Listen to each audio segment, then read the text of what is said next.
Bismillahirrahmanirrahim. Assalamualaikum warahmatullahi wabarakatuh. Bertemu lagi dengan saya, Nisya Salwa Putri Tania, dari program studi PGMI semester 3B. Pada video kali ini, saya akan menjelaskan tentang epistemologi. Untuk memenuhi tugas UTS atau ujian tengah semester dari mata kuliah Filsafat Ilmu. Yang pertama, pengertian epistemologi. Secara linguistik, epistemologi ini berasal dari kata bahasa Yunani. Yang pertama, episteme yang berarti pengetahuan, dan yang kedua, logos yang berarti teori, uraian, ataupun alasan. Nah, dapat diartikan bahwa epistemologi ini merupakan teori tentang pengetahuan. Dalam bahasa Inggris sering disebut dengan istilah theory of knowledge. Kemudian, secara terminologi, epistemologi merupakan teori mengenai ilmu pengetahuan atau filsafat, ilmu filsafat tentang pengetahuan. Jadi, epistemologi ini merupakan ilmu pengetahuan, hakikatnya, kemudian teori-teorinya yang dibahas dalam epistemologi ini. Terdapat pengaruh epistemologi. Secara global, epistemologi ini sangat berpengaruh terhadap peradaban manusia. Karena epistemologi ini dapat menentukan kemajuan sains dan teknologi dari zaman ke zaman. Epistemologi menjadi modal dasar ataupun alat strategis dalam merekayasa pengembangan alam, sehingga menjadi sebuah produk sains yang dapat bermanfaat bagi kehidupan manusia. Epistemologi juga membekali daya kritik yang tinggi terhadap teori-teori ataupun konsep-konsep yang telah ada.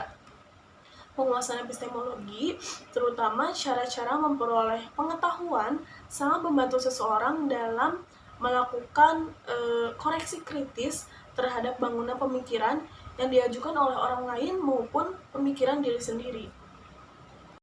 Selanjutnya terdapat objek dan tujuan dalam epistemologi ini. Objek dalam epistemologi ini merupakan segenap proses yang kita usahakan untuk memperoleh pengetahuan. Nah, proses ini bisa dijadikan sasaran ataupun acuan yang berfungsi untuk tercapainya tujuan. Kemudian apa sih tujuan epistemologi itu?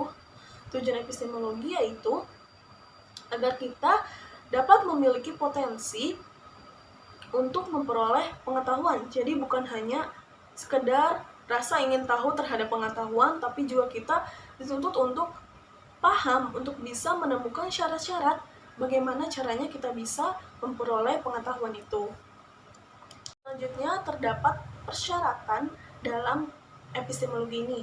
Syarat yang pertama yaitu dasar pembenaran. Dasar pembenaran menuntut terhadap pengaturan kerja ilmiah yang diarahkan pada perolehan derajat kepastian sebesar mungkin. Syarat yang kedua yaitu sistematik. Semantik dan semantis ini masing-masing merujuk pada susunan pengetahuan yang didasarkan pada penyelidikan ataupun research ilmiah yang keterhubungannya merupakan suatu kebulatan melalui komparasi dan generalisasi secara teratur. Yang terakhir yaitu sifat intersubjektif. Sifat ini menunjukkan bahwa pengetahuan yang telah diperoleh seorang subjek harus mengalami verifikasi oleh subjek-subjek lain. Mengapa? Agar pengetahuan yang telah diperoleh ini lebih terjamin keabsahan dan kebenarannya. Yaitu aliran-aliran epistemologi. Yang pertama, aliran empirisme. Berdasarkan aliran ini, pengetahuan manusia ini diperoleh oleh pengalaman. Yang kedua, aliran rasionalisme. Aliran ini beranggapan bahwa akal merupakan dasar kepastian pengetahuan. Yang ketiga, positivisme. Menurutnya, kebenaran diperoleh oleh akal, kemudian didukung oleh bukti empirisme ataupun pengalamannya. Dan alat bantu itulah bagian dari aliran positivisme. Aliran yang keempat yaitu aliran intuisionisme. Aliran ini beranggapan bahwa tidak hanya indera yang terbatas, namun akal juga terbatas. Aliran yang kelima yaitu aliran kritisme. Pada aliran ini menggunakan metode berpikir yang disebut dengan metode kritis. Yang keenam, ada aliran idealisme. Idealisme ini adalah suatu aliran yang mengajarkan bahwa hakikat dunia fisik hanya dapat dipahami dengan kaitan dalam jiwa dan roh. Yang pembahasan terakhir yaitu contoh epistemologi dalam kehidupan sehari-hari. Saya mengambil contoh kursi. Tentunya dalam pembahasan kita kali ini, epistemologi dari sebuah kursi ini akan timbul beberapa pertanyaan.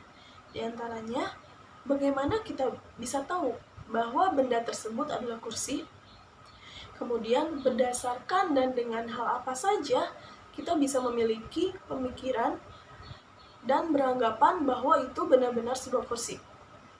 Nah, awal mulanya tentu kita sudah memiliki pengetahuan dan menangkap keberadaan sebuah kursi itu melalui panca indera kita. Setelah itu, kita mulai menganalisa lewat akal. Kemudian, akal akan mengkategorikan menjadi sebuah ilmu pengetahuan yang membahas tentang kursi tersebut. Nah, jadi inilah yang menjadi praktek ataupun contoh epistemologi dalam kehidupan kita sehari-hari. Kita samakan saja seperti benda-benda yang ada di sekitar kita.